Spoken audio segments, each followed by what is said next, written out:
નમસ્કાર વિદ્યાર્થી મિત્રો. આગલા વિડિયો લેક્ચરની અંદર આપણે પ્રથમ જે આપણું યુનિટ છે ઇન્ટ્રોડક્શન ઓફ સર્વેઇંગ એની શરૂઆત છે એ કરી દીધી હતી, જેની અંદર આપણે સર્વેઇંગનું ઇન્ટ્રોડક્શન એટલે કે સર્વેઇંગની ડેફિનેશન અને સર્વેઇંગ છે એ શા માટે આપણે યુઝ કરીએ એના વિશે માહિતી મેળવી હતી. ત્યારબાદ આપણે પર્પઝ એટલે કે ઓબ્જેક્ટિવ ઓફ સર્વેઇંગ અને ઇઝીઝ ઓફ સર્વેઇંગ છે એના વિશે વાત કરી હતી. બરાબર. આ જે વિડીયો લેક્ચર છે એમાં આપણે આગળ બીજા બે ટોપિક છે એનું ડિસ્કશન કરીશું, એટલે કે પ્રિલિમિનરી ડિવિઝન ઓફ સર્વેઇંગ અને ક્લાસિફિકેશન ઓફ સર્વેઇંગ. બરાબર. આ જે બંને ટોપિક છે એનું આપણે આ વિડીયો લેક્ચરની અંદર છે એ ડિસ્કશન કરશું. બરાબર છે. હવે આપણે વાત કરીએ પ્રાઇમરી ડિવિઝન ઓફ સર્વેઇંગ. બરાબર છે. એટલે કે સર્વેઇંગ છે મિત્રો એને ખાસ કરીને બે ભાગની અંદર વહેંચવામાં આવે છે. એક તો પ્લેન સર્વેઇંગ અને બીજું છે એ જિયોડેટિક સર્વેઇંગ. બરાબર. હવે પ્લેન સર્વેઇંગ છે એની અંદર છે એ તમે ફિગરની અંદર જોઈ શકો, જે આપણી પૃથ્વી છે એની પર જે સર્વેઇંગ કરવામાં આવે, બરાબર, એ જે વિસ્તાર હોય એને પ્લેન ધારવામાં આવે. બરાબર. એટલે કે પૃથ્વીનો જે ગોળાકાર ભાગ છે, બરાબર, એ ગોળાકાર ભાગ છે એ ધ્યાનમાં લેવામાં આવતો નથી. જ્યારે જિયોડેટિક સર્વેઇંગ છે એની અંદર પૃથ્વીને છે એ ગોળાકાર ભાગ છે એ ધ્યાનમાં લેવામાં આવે છે. બરાબર. ફિગરની અંદર તમે જોતા હશો તો બે પ્રકારના ટ્રાયેંગલ બતાવેલા છે. એક તો જે આપણો રેગ્યુલર પ્લેન ટ્રાયેંગલ, બરાબર, અને બીજો જે છે ટ્રાયેંગલ એ છે સ્ફેરિકલ ટ્રાયેંગલ. બરાબર. અને એની અંદર છે સ્ફેરિકલ એંગલ. તો જ્યારે પ્લેન સર્વેઇંગ છે એ આપણે ધ્યાનમાં લઈએ ત્યારે આપણે છે એ બધા ત્રિકોણો છે એ પ્લેન લઈએ છીએ. બરાબર. બધી લાઈન છે એ સીધી હોય છે અને જે ખૂણા હોય છે એ પણ પ્લેન એંગલ હોય છે. જ્યારે જિયોડેટિક સર્વેઇંગ છે એની અંદર આપણે જે બધા ત્રિકોણની બાજુઓ એ વક્રાકાર લઈએ છીએ. બરાબર. અને બધા ખૂણા છે એ પણ વક્રાકાર કન્સિડર કરવામાં આવે છે. તો આ થઈ ગયું પ્રિલિમિનરી ડિવિઝન ઓફ સર્વેઇંગ, કે જેને આપણે બે ભાગમાં વહેંચીએ છીએ, પ્લેન સર્વેઇંગ અને જિયોડેટિક સર્વેઇંગ. બરાબર. હવે આપણે વાત કરીએ difference between plane surveying geodetic surveying. Plane surveying અને જિયોડેટિક સર્વેઇંગ વચ્ચેનો તફાવત શું હોય? તો કે પ્લેન સર્વેઇંગની અંદર it is the type of surveying in which the mean surface of the earth is considered as plane and the spheroidal shape is neglected. એટલે કે પ્લેન સર્વેઇંગની અંદર છે એ પૃથ્વીની સપાટી છે એને સીધી ધારવામાં આવે છે. બરાબર. સમતલ ધારવામાં આવે છે. પૃથ્વીનો જે ગોળાકાર ભાગ છે એ અવગણવામાં આવે છે. જ્યારે ઇન જિયોડેટિક સર્વેઇંગની અંદર તો કે it is the type of surveying in which the spherical shape of the earth is taken into account. એટલે કે જિયોડેટિક સર્વેઇંગની અંદર જે પૃથ્વીની ગોળાકાર ભાગ છે એને પણ ધ્યાનમાં લેવામાં આવે છે. બરાબર. પ્લેન સર્વેઇંગની અંદર બીજું, all survey lines are considered as straight and all triangle are considered as a plane triangle. એટલે કે પ્લેન સર્વેઇંગની અંદર બધી જે સર્વે લાઇન્સ છે એને સીધી લેવામાં આવે છે. બરાબર. સીધી કન્સિડર કરવામાં આવે છે, સ્ટ્રેટ, અને બધા જે ટ્રાયેંગલ છે એને પ્લેન ટ્રાયેંગલ છે એ કન્સિડર કરવામાં આવે છે. જ્યારે જિયોડેટિક સર્વેઇંગની અંદર all survey lines are considered curved and all triangles are considered as spherical triangles. એટલે કે જિયોડેટિક સર્વેઇંગની અંદર બધા જ જે લાઈન છે એને વક્રાકાર ધારવામાં આવે છે અને જે ત્રિકોણો હોય એને સ્પેરિકલ ટ્રાયેંગલ છે એ ધારવામાં આવે છે. પછી પ્લેન સર્વેઇંગની અંદર it is used for the survey of relatively small area less than 250 kilometre square. એટલે કે જ્યારે વિસ્તાર 250 કિલોમીટર સ્ક્વેર કરતાં નાનો હોય ત્યારે છે એ પ્લેન સર્વેઇંગ છે એનો યુઝ કરવામાં આવે છે. જ્યારે જિયોડેટિક સર્વેની અંદર it is used four large area. એટલે કે જ્યારે મોર ધેન 250 કિલોમીટર સ્ક્વેર જેટલો એરિયા હશે, 250 કિલોમીટર સ્ક્વેર કરતાં વધારે જ્યારે વિસ્તાર હશે ત્યારે આપણે જિયોડેટિક સર્વેઇંગ છે એનો ઉપયોગ કરશું. પછી પ્લેન સર્વેઇંગની અંદર the standard of accuracy is લો. એટલે કે પ્લેન સર્વેની અંદર છે એક્યુરેસી છે ઓછી હોય છે. જ્યારે જિયોડેટિક સર્વેની અંદર the standard of accuracy is high. એટલે કે જિયોડેટિક સર્વેની અંદર એક્યુરેસી છે એ હાઈ હોય છે, ઊંચી હોય છે. પછી પ્લેન સર્વેની અંદર the direction of plumb lines at various point are assume to be parallel to one another. એટલે કે જે પ્લમ્બ લાઇન્સ હોય છે એ પ્લેન સર્વેની અંદર એકબીજાને સમાંતર ધારવામાં આવે છે. જ્યારે જિયોડેટિક સર્વેની અંદર તો કે the direction of plumb lines at various point are not assume to be parallel to one another. તો તો જ્યોમેટ્રિક સર્વેની અંદર જે પ્લમ્સ લાઇન્સ હોય બધી અલગ અલગ એની જે દિશા હોય એ દરેક પોઈન્ટ ઉપર છે એ સમાંતર ધારવામાં આવતી નથી, બરાબર. પ્લેન સર્વેની અંદર useful for engineering and architectural etcetera, એટલે કે પ્લેન સર્વેઇંગ છે ખાસ કરીને આપણે એન્જિનિયરિંગ કોઈ પણ ની અંદર યુઝ કરી શકીએ, આર્કિટેક્ચરની અંદર યુઝ કરી શકીએ. જ્યારે જ્યોમેટ્રિક સર્વેઇંગ છે a useful for maps of wide areas and to establish control points for all other surveys, બરાબર. એટલે કે એક્યુરેટલીથી મેપ તૈયાર કરવા માટે, બરાબર, અને કંટ્રોલ પોઈન્ટ એસ્ટાબ્લિશ કરવા માટે આપણે જ્યોમેટ્રિક સર્વેઇંગ છે એનો યુઝ છે કરીએ છીએ. તો આ તો પ્લેન સર્વેઇંગ અને જ્યોમેટ્રિક સર્વેઇંગ વચ્ચેનો તફાવત. ખાસ કરીને આપણે કીધું કે પ્લેન સર્વેઇંગ છે એની અંદર જે પૃથ્વીની સપાટી હોય એને સમતલ ધારવામાં આવે છે, બરાબર. જ્યારે જ્યોમેટ્રિક સર્વેની અંદર પૃથ્વીની સપાટીનો ગોળાકાર ભાગ છે એ ધ્યાનમાં લેવામાં આવે છે. પ્લેન સર્વેની અંદર છે એની અંદર બધી સર્વે લાઇન છે એ સીધી ધારવામાં આવે છે અને બધા ત્રિકોણો છે એ પ્લેન ધારવામાં આવે છે. જ્યારે જ્યોમેટ્રિક સર્વેની અંદર બધી સર્વે લાઇન્સ છે એ કર્વ ધારવામાં આવે છે અને બધા ટ્રાયેંગલ છે એ સ્ફેરિકલ ટ્રાયેંગલ ધારવામાં આવે છે. જ્યારે 250 કિલોમીટર સ્ક્વેર કરતાં નાનો એરિયા હોય ત્યારે આપણે પ્લેન સર્વિંગ ધ્યાનમાં લઈએ છીએ. જ્યારે 250 કિલોમીટર કરતાં વધારે એરિયા હોય ત્યારે આપણે જ્યોમેટ્રિક સર્વિંગ ધ્યાનમાં લઈએ છીએ, બરાબર. પ્લેન સર્વિંગની એક્યુરેસી છે એ ઓછી હોય, જ્યોમેટ્રિક સર્વિંગની એક્યુરેસી છે એ વધારે હોય, બરાબર. પ્લેન સર્વિંગની અંદર બધા બિંદુઓ ઉપર જે પ્લમ્બ લાઇન હોય એની દિશા છે એ સમાંતર હોય, જ્યારે જ્યોમેટ્રિક સર્વિંગની અંદર બધી જ જે પ્લમ્બ લાઇન્સ છે એની દિશા છે એ અલગ અલગ બિંદુ ઉપર સરખી હોતી નથી, પેરેલલ હોતી નથી, બરાબર. પ્લેન સર્વિંગ છે ખાસ કરીને એન્જિનિયરિંગ, આર્કિટેક્ચર, બરાબર, કોમર્શિયલ, સાયન્ટિફિક પર્પસ માટે ઉપયોગ થાય. જ્યારે જ્યોમેટ્રિક સર્વેઇંગ છે એ એક્યુરેટ મેપ્સ તૈયાર કરવા માટે અને એસ્ટાબ્લિશ કંટ્રોલ પોઈન્ટ્સ છે એના માટે છે એનો ઉપયોગ થાય છે, બરાબર છે. તો આ વાત થઈ ગઈ difference between plane surveying and geodetic સર્વેઇંગની. હવે આપણે વાત કરીએ ક્લાસિફિકેશન ઓફ સર્વેઇંગની. તો મિત્રો, સર્વેઇંગ છે એને અલગ અલગ 4 રીતે છે એ ક્લાસિફાઈ કરવામાં આવે છે. સૌ પ્રથમ તો based upon the nature of the field of survey, ત્યારબાદ base upon object of survey, ત્યારબાદ બેઝ અપોન ઇન્સ્ટ્રુમેન્ટ યુઝડ, અને ત્યારબાદ ચોથું based upon the method employed. એટલે કે જો પહેલી ક્લાસિફિકેશનની વાત કરીએ તો એને આધારે આપણે છે એ સર્વેઇંગ વર્ક કઈ જગ્યા પર કરીએ છીએ એને આધારે. ત્યારબાદ બીજું બેઝડ અપોન ઓબ્જેક્ટ ઓફ સર્વે, એટલે કે આપણે શેના માટે સર્વે કરીએ છીએ, આપણા સર્વેઇંગનો ઓબ્જેક્ટ શું છે, બરાબર, એના દ્વારા. ત્રીજું છે એ બેઝડ અપોન ઇન્સ્ટ્રુમેન્ટ યુઝડ, એટલે કે આપણે સર્વેઇંગ કરવા માટે કયા પ્રકારના ઇન્સ્ટ્રુમેન્ટનો યુઝ કરીએ છીએ તેના આધારે એ ક્લાસિફિકેશન છે પડે છે. ત્યારબાદ ચોથું based upon the method employed, એટલે કે સર્વેઇંગ કરવા માટે આપણે કઈ મેથડ છે એ એપ્લાય કરી છે તેના આધારે. તો આ રીતે યાદ રાખજો કે સર્વેઇંગ છે એનું ક્લાસિફિકેશન છે એ 4 રીતે કરવામાં આવે છે. સૌ પ્રથમ તો based upon the nature of field of survey, ત્યારબાદ based upon object of survey, ત્યારબાદ બેઝડ અપોન ઇન્સ્ટ્રુમેન્ટ યુઝડ, અને ત્યારબાદ based upon the method employed, બરાબર. એક પછી એક દરેક ક્લાસિફિકેશન વિશે આપણે વાત કરશું. સૌ પ્રથમ આપણે વાત કરીએ based upon the nature of field of survey, બરાબર. તો એને આધારે છે એ સર્વેઇંગ છે ને 3 ભાગમાં ક્લાસિફાઈ કરવામાં આવે છે. સૌ પ્રથમ તો લેન્ડ સર્વે, ત્યારબાદ marine, navigational and hydrographic survey, અને ત્યારબાદ એસ્ટ્રોનોમિકલ સર્વે, બરાબર. સૌ પ્રથમ આપણે વાત કરીએ લેન્ડ સર્વેની, એટલે કે આપણે સર્વેઇંગ છે એ અર્થ સરફેસ ઉપર, બરાબર, કોઈ પણ જમીન ઉપર જો આપણે કરતા હોઈએ તો એને આપણે કહીએ છીએ લેન્ડ સર્વે, બરાબર. ત્યારબાદ આપણે કહીએ મરીન, નેવિગેશનલ એન્ડ હાઇડ્રોગ્રાફિક સર્વે, એટલે કે આપણે જે આપણું સર્વેઇંગ કાર્ય છે એ વોટર બોડીઝ હોય અલગ અલગ, જેવી કે તો કે ઓશિયન હોય, રિવર્સ હોય, એટલે કે સમુદ્ર હોય કે નદી હોય, તેની અંદર જો આપણે સર્વે વર્ક કરતા હોઈએ તો એને આપણે કહીએ મરીન, નેવિગેશનલ અથવા હાઇડ્રોગ્રાફિકલ સર્વે.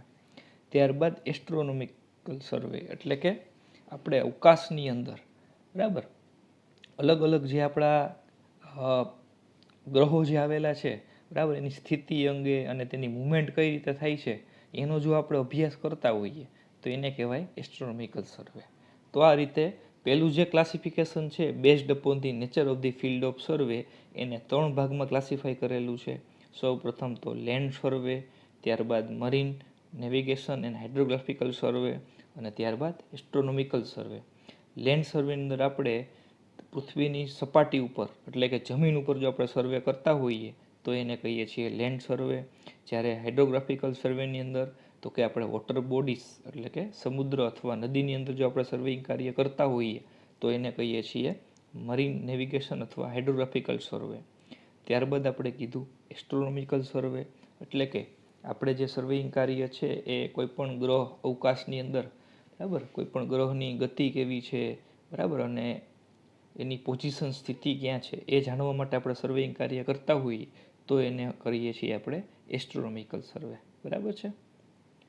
આ જે તમે ફિગર જુઓ છો એ કયું સર્વે થશે તો કે લેન્ડ સર્વે. બરાબર. આ સર્વેની અંદર પૃથ્વીની સપાટી ઉપર કોઈ પણ ઇન્સ્ટ્રુમેન્ટ રાખી અને સર્વેઇંગ કાર્ય કરવામાં આવે છે. બરાબર.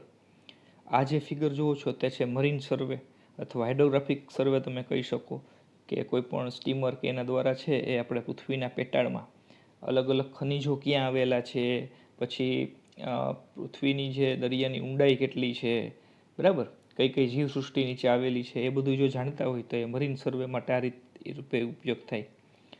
ત્યારબાદ આપણે કહીએ છીએ એસ્ટ્રોનોમિકલ સર્વે, એટલે કે અલગ અલગ ગ્રહ છે એનું પરિભ્રમણ કઈ રીતે કરે છે, એની અત્યારે પોઝિશન કઈ છે એ જાણવા માટે જો આપણે સૌ સર્વેઇંગ કરતા હોઈએ તો એને કહીએ છીએ આપણે એસ્ટ્રોનોમિકલ સર્વે. તો અહીંયા આપણું પહેલું ક્લાસિફિકેશન પૂરું થાય કે classification of survey based upon the nature of the field of survey. હવે આપણે વાત કરીએ બીજા ક્લાસિફિકેશનની, એટલે કે classification based upon object of survey. શા માટે આપણે સર્વેઇંગ કાર્ય કહીએ છીએ, આપણો ઓબ્જેક્ટિવ શું છે સર્વેઇંગનું, તો એના આધારે ટોટલ 10 પ્રકાર છે એ પડે છે. સૌ પ્રથમ આપણે કહીએ આર્કિયોલોજીકલ સર્વે.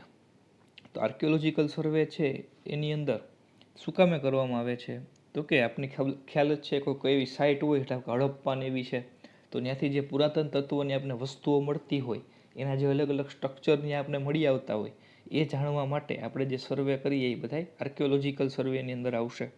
બરાબર. ત્યારબાદ આપણે કહીએ બીજું classification geotechnical and geographical survey. બરાબર.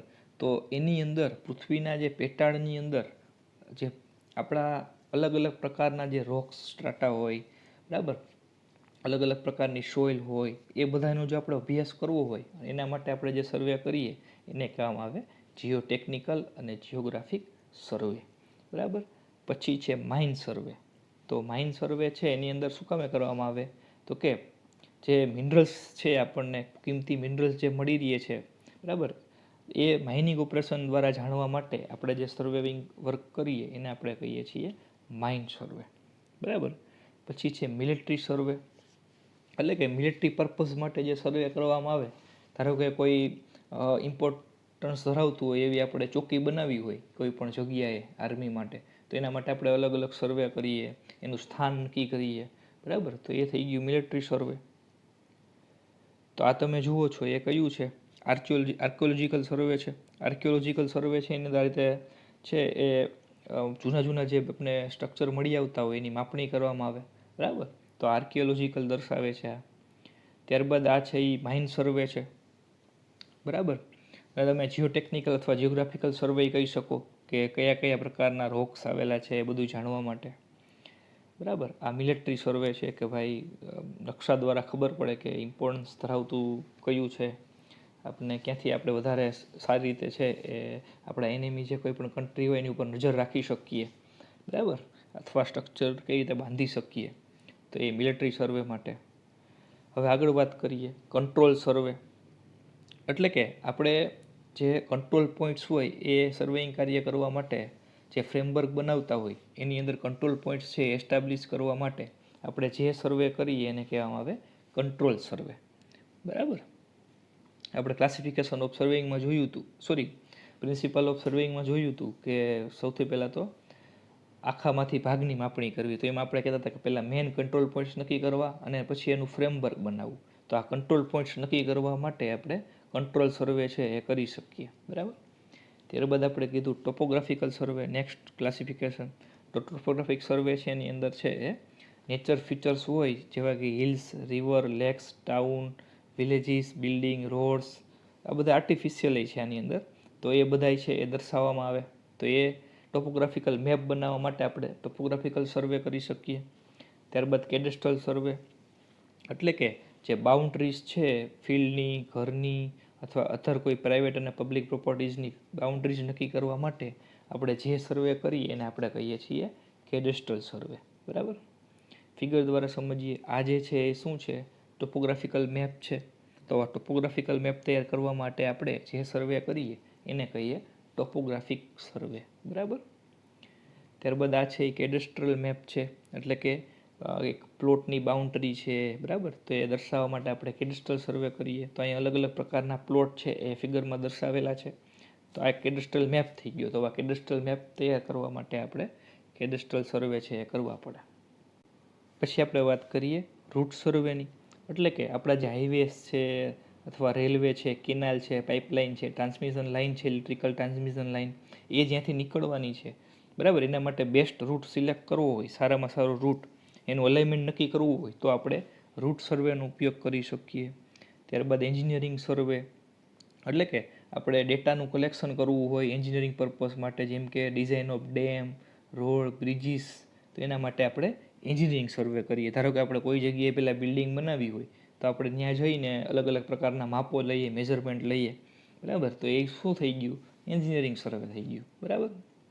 ત્યારબાદ કન્સ્ટ્રક્શન સર્વે એટલે કે construction for location of construction work, giving line, fixing grades etcetera.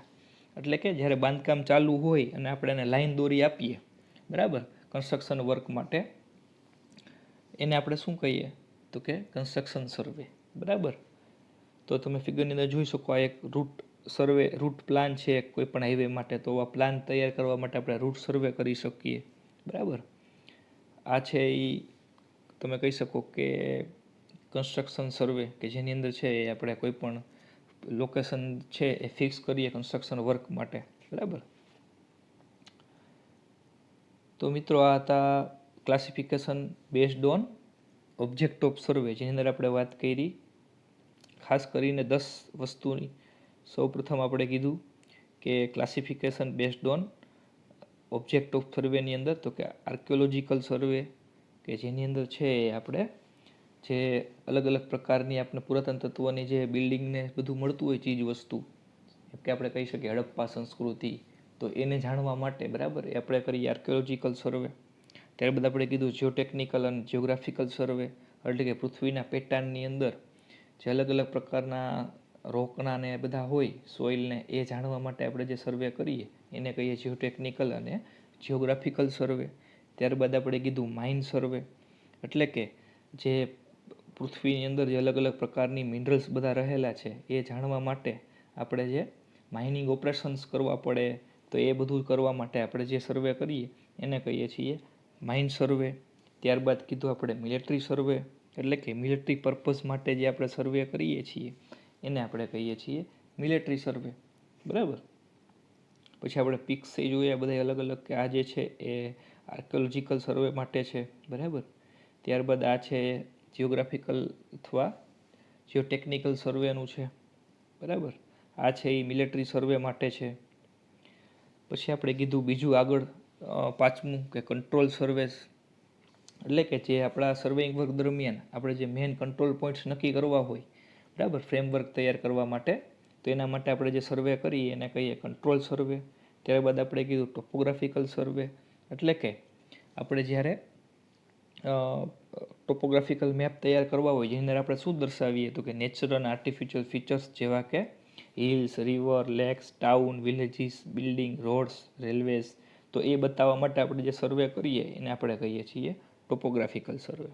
ત્યારબાદ આપણે કીધું કેડેસ્ટ્રલ સર્વે એટલે કે કેડેસ્ટ્રલ મેપ એ એવા મેપ છે કે જેની અંદર છે અલગ અલગ ફિલ્ડ્સ હોય, હાઉસીસ હોય, પ્રાઇવેટ અને પબ્લિક પ્રોપર્ટીઝ હોય, એની આપણે હદ દર્શાવતા હોય.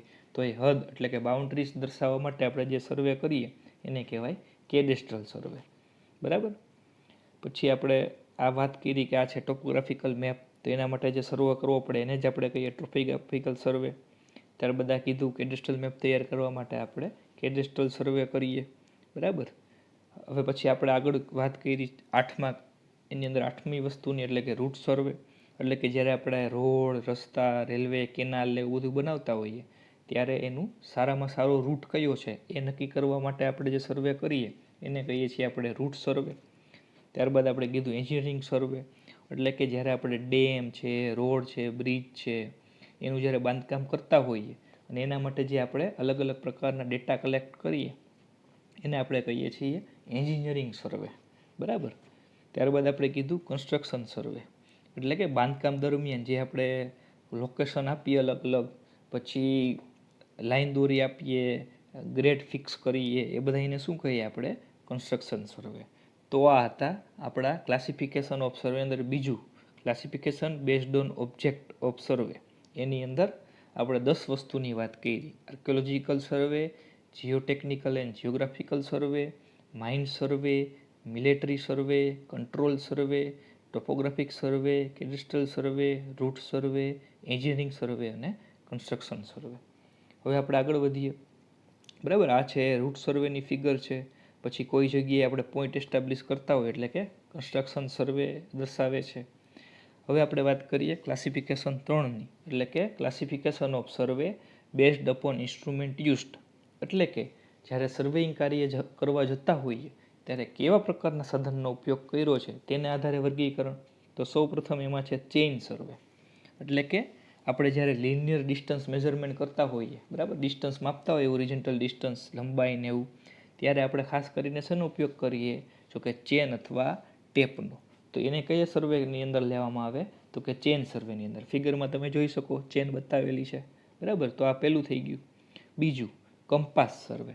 એટલે કે જ્યારે આપણે હોરિઝોન્ટલ એંગલનું મેઝરમેન્ટ કરતા હોઈએ ત્યારે આપણે સર્વેઇંગમાં શેનો ઉપયોગ કરીએ? તો કે કંપાસનો. તો એવા સર્વેને આપણે શું કહીએ? કંપાસ સર્વે. બરાબર. ફિગરની અંદર તમે જોઈ શકો કંપાસ છે એ બતાવેલું છે. ત્યારબાદ આપણે વાત કરીએ પ્લેન ટેબલ સર્વે.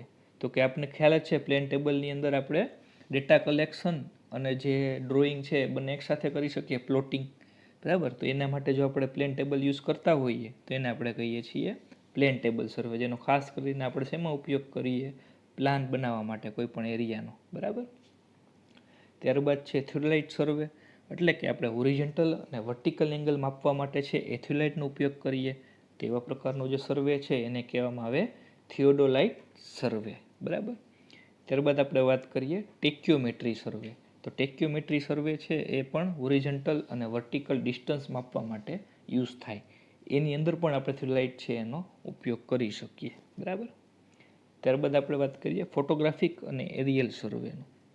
તો કે આપણે ફોટોગ્રાફ્સ લઈ અને ખૂબ જ ઊંચાઈ ઉપરથી ફોટોગ્રાફ્સ લઈ અને તેનો ઉપયોગ દ્વારા આપણે અલગ અલગ પ્રકારના જે પૃથ્વીના બધા ફીચર્સ હોય એ આપણે કલેક્ટ કરી શકીએ. બરાબર. જેમ કે ધારો કે ખૂબ જ ઊંચાઈ ઉપરથી આકાશમાંથી આપણે બધા ફોટા પાડી અને જોઈ શકીએ કે કઈ કઈ જગ્યાએ છે એ કયા કયા પ્રકારની ખેતરો આવેલા છે, કઈ જગ્યાએ નદી છે, કઈ જગ્યાએ છે એ સોઇલ છે, એવું બધું આપણે છે એ ડેટા કલેક્ટ કરી શકીએ, જેના માટે આપણે ફોટોગ્રાફિક અથવા એરિયલ સર્વેનો ઉપયોગ કરી શકીએ. તો ફિગરમાં બતાવેલું છે. બરાબર. ખૂબ જ ઊંચાઈ ઉપરથી છે એ ફોટા લેવામાં આવે છે. ઘણીવાર છે એ આ રીતે હેલિકોપ્ટર કે એની અંદર છે કેમેરા ફિટ કરી અને ફોટોગ્રાફિક અથવા એરિયલ સર્વે છે એ કરવામાં આવે છે. ત્યારબાદ ઇલેક્ટ્રોનિક ડિસ્ટન્સ મેઝરિંગ સર્વેસ. એટલે કે EDM છે એક પ્રકારનું ઇન્સ્ટ્રુમેન્ટ છે જે આધુનિક થિયોલાઇટ અથવા જે ટોટલ સ્ટેશન હોય એની સાથે જોડવામાં આવે, જેની મદદથી આપણને ડિજિટલ રૂપમાં છે એ ઓરિજિનલ ડિસ્ટન્સ ને બધું મળી જાય. બરાબર. તો એને કહેવામાં આવે EDM ઇન્સ્ટ્રુમેન્ટ. તો એનો જો EDM ઇન્સ્ટ્રુમેન્ટનો યુઝ કરવામાં આવે તો એને આપણે કહીએ છીએ EDM સર્વે, એટલે કે ઇલેક્ટ્રોનિક ડિસ્ટન્સ મેઝરમેન્ટ સર્વે. ત્યારબાદ રિમોટ સેન્સિંગ. એટલે કે રિમોટ સેન્સિંગની આપણે ખ્યાલ જ છે કે સેટેલાઇટ દ્વારા છે એ પૃથ્વી ઉપર જે અલગ અલગ વસ્તુઓ આવેલી હોય એની માહિતી છે એ આપણે મેળવી શકીએ તેના સંપર્કમાં આવ્યા વગર. બરાબર. તો એને આપણે કહીએ રિમોટ સેન્સિંગ. ફિગરમાં તમે જોઈ શકો સેટેલાઇટ દ્વારા છે એ જમીન ઉપરના, ધારો કે કોઈ ઘરની માહિતી જોતી હોય, રોડ ક્યાં છે એ માહિતી જોતી હોય તો આપણે મેળવી શકીએ. તો આ થઈ ગયું classification based upon instrument used. સૌથી પહેલાં આપણે કયું કીધું? તો કે ચેન સર્વે. ચેન સર્વેનો ઉપયોગ ક્યાં કરીએ? તો કે જ્યારે આપણે કોઈ પણ વસ્તુની છે એ લંબાઈ એટલે કે લિનિયર મેઝરમેન્ટ કરવું હોય, ઓરિજિનલ ડિસ્ટન્સ મેઝર કરવું હોય તો આપણે ચેન અથવા ટેપનો યુઝ કરીએ, જેને આપણે કહીએ ચેન સર્વે. ત્યારબાદ આપણે કીધું કંપાસ સર્વે. તો કે આપણે જ્યારે ઓરિજિનલ એંગલ મેઝરમેન્ટ કરતા હોઈએ અને કંપાસનો યુઝ કરીએ તો એને કહીએ કંપાસ સર્વે. ત્યારબાદ આપણે કીધું પ્લેન ટેબલ સર્વે, એટલે કે આપણે કોઈ પણ વિસ્તારનો જ્યારે પ્લાન દોરવો હોય તો ફિલ્ડ ઉપર જ આપણે માપણી અને પ્લોટિંગ બંને એકસાથે કરી શકીએ. તેના માટે આપણે પ્લેન ટેબલ વાપરતા હોઈએ તો એને કહેવાય પ્લેન ટેબલ સર્વે. ત્યારબાદ આપણે કીધું થિયોલાઇટ સર્વે, એટલે કે હોરિઝોન્ટલ અને વર્ટિકલ એંગલ મેઝરમેન્ટ માટે આપણે જો થિયોલાઇટનો યુઝ કરતા હોઈએ તો એને કહેવાય થિયોલાઇટ સર્વે. ત્યારબાદ આપણે કીધું ટેક્યોમેટ્રિક સર્વે, એટલે કે ટેક્યોમેટ્રીની અંદર આપણે હોરિઝોન્ટલ અને વર્ટિકલ ડિસ્ટન્સ છે એ ચેન અથવા ટેપની મદદથી માપવું પડતું નથી, આપણે સૂત્રનો ઉપયોગ કરી અને મેળવી શકીએ તો એને કહેવાય ટેક્યોમેટ્રિક સર્વે, જેની અંદર આપણે થિયોલાઇટનો ઉપયોગ કરી શકીએ કે જેની અંદર છે એ સ્ટેડિયા હેર એ ફિટ કરેલા હોય. ત્યારબાદ આપણે કીધું ફોટોગ્રાફિક અને એરિયલ સર્વે, એટલે કે ખૂબ જ ઊંચાઈ ઉપરથી આપણે કેમેરા દ્વારા ફોટોગ્રાફ્સ લઈ અને પૃથ્વી ઉપર આવેલી અલગ અલગ ફીચર્સ હોય એની ડિટેલ છે એ ભેગી કરી શકીએ. બરાબર, તો આ ફિગરમાં તમે જોઈ શકો. ત્યારબાદ આપણે કીધું ઇલેક્ટ્રોનિક ડિસ્ટન્સ મેઝરમેન્ટ્સ, EDM, એ એક પ્રકારનું ઇન્સ્ટ્રુમેન્ટ છે જે આધુનિક ટોટલ સ્ટેશન કે થિયોલાઇટમાં જોડવામાં આવે, જેની મદદથી આપણને ડિજિટલ રૂપમાં આપણે અંતરો છે એ મળે, આપણે ચેન કે ટેપની મદદથી માપવા પડતા નથી. તો એવા પ્રકારના જે ઇન્સ્ટ્રુમેન્ટ દ્વારા માપણી થાય તો એને કહેવામાં આવે ઇલેક્ટ્રોનિક ડિસ્ટન્સ મેઝરમેન્ટ સર્વે. ત્યારબાદ આપણે કીધું રિમોટ સેન્સિંગ, એટલે કે કોઈ પણ વસ્તુના સંપર્કમાં આવ્યા વગર જો આપણે છે એની માહિતી જોતી હોય તો સેટેલાઇટ દ્વારા આપણે કલેક્ટ કરી શકીએ, જેને આપણે કહીએ છીએ રિમોટ સેન્સિંગ. બરાબર છે, તો આ હતું ત્રીજું classification, based upon instrument used. ત્યારબાદ વાત કરીએ ચોથા ક્લાસિફિકેશન વિશે, એટલે કે based upon the method employed. સર્વેઇંગ કાર્યમાં કઈ મેથડથી આપણે યુઝ કરેલો છે તો એને બે ભાગમાં વહેંચવામાં આવે છે, ટ્રાયંગ્યુલેશન સર્વે અને ટ્રાવર્સ સર્વે. બરાબર, ટ્રાયંગ્યુલેશન સર્વે છે એની અંદર જે તે એરિયા હોય એને ટ્રાયંગલની અંદર છે વેચી દેવામાં આવે છે અને પછી જે માહિતી જોતી હોય એ માપવામાં આવે છે. બરાબર, જ્યારે ટ્રાવર્સ સર્વેની અંદર તો કે એમાં જે એરિયાનું સર્વેઇંગ કરવાનું હોય એને સર્વે લાઇન છે એની વડે કનેક્ટ કરી અને દરેક સર્વે લાઇન છે એની લંબાઈ અને એને એંગલ છે એ મેજર કરવામાં આવે છે, એટલા માટે એને કહેવામાં આવે છે ટ્રાવર્સ સર્વે. ટ્રાવર્સ સર્વે છે, ટ્રાવર્સના ખાસ કરીને બે પ્રકાર હોય, ઓપન ટ્રાવર્સ અને ખુલ્લો ટ્રાવર્સ. તમે જે તળાવ છે, બિલ્ડિંગ જોવો છો એ બધા છે ક્લોઝ ટ્રાવર્સ છે, જ્યારે રેલવે લાઇન્સ છે, રોડ્સ છે એ બધા છે ઓપન ટ્રાવર્સ છે. બરાબર, ફિગરની અંદર તમે જોઈ શકો આ છે એ શું છે, સિમ્પલ આપણું ટ્રાયંગ્યુલેશન સર્વે છે, જે કે વિસ્તાર છે ને તમે જોઈ શકો ટ્રાયંગલમાં વેચેલું છે. પેલો ટ્રાયંગલ ABC, ત્યારબાદ ACD, પછી DCE, DEF, આ રીતે જો ટ્રાયંગલમાં વેચેલું હોય તો એને કહેવામાં આવે ટ્રાયંગ્યુલેશન સર્વે. બરાબર, જ્યારે આ બીજી ફિગર છે એ ટ્રાવર્સ સર્વેની છે. તમે જે ઉપર જુઓ છો ફિગર ABCDEF, બરાબર, બ્લુ કલરની અંદર, એ ઓપન ટ્રાવર્સ છે, એટલે કે ખુલ્લો માલારેખણ. એનું પહેલું બિંદુ અને છેલ્લું બિંદુ એકબીજા સાથે ભેગા થતા નથી, તો એવા પ્રકારનું જોઈએ તો એને કહેવાય ટ્રાવર્સ સર્વે, ઓપન ટ્રાવર્સ સર્વે. નીચે તમે જુઓ છો એની અંદર પેક છે ABCDE ટ્રાવર્સ, પહેલું બિંદુ અને છેલ્લું બિંદુ એકબીજા સાથે મળી જાય છે, તો એ બંધ માલારેખણ ક્લોઝ ટાવર્સ. બરાબર, તો આ થઈ ગયા ટાવર્સ સર્વે અને ટ્રાયંગ્યુલેશન સર્વે. તો મિત્રો અહીંયા આપણા ક્લાસિફિકેશન ઓફ સર્વે છે એ પૂરું થાય છે. તો ખાસ કરીને તમે જોઈ શકો કે આપણે એને 4 ભાગની અંદર છે એ વર્ગીકૃત છે એ કરેલું હતું. બરાબર, સૌ પ્રથમ આપણે કયું કીધું,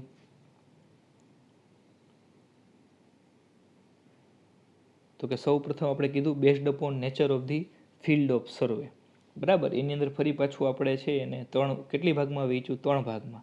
તો કે land survey, marine navigation and hydrographic survey અને એસ્ટ્રોનોમિકલ સર્વે. ત્યારબાદ આપણે બીજું ક્લાસિફિકેશન કીધું હતું based upon object of survey. બરાબર, તો એની અંદર આપણે કીધું archaeological survey, geotechnical and geographical survey, mine survey અને મિલિટરી સર્વે. બરાબર, ત્યારબાદ આપણે કીધું કંટ્રોલ સર્વે, ટોપોગ્રાફિક સર્વે, કેડેસ્ટ્રલ સર્વે. ત્યારબાદ આપણે કીધું રૂટ સર્વે, એન્જિનિયરિંગ સર્વે અને કન્સ્ટ્રક્શન સર્વે. તો આ 10 છે એ પેટા છે બીજા ક્લાસિફિકેશનની અંદર.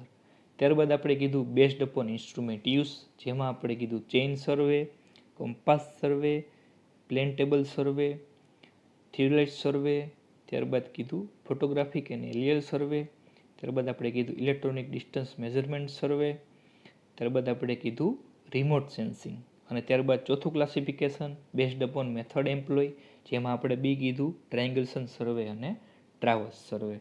તો આ હતા આપણું ક્લાસિફિકેશન ઓફ સર્વેઇંગ. બરાબર છે. Thank you.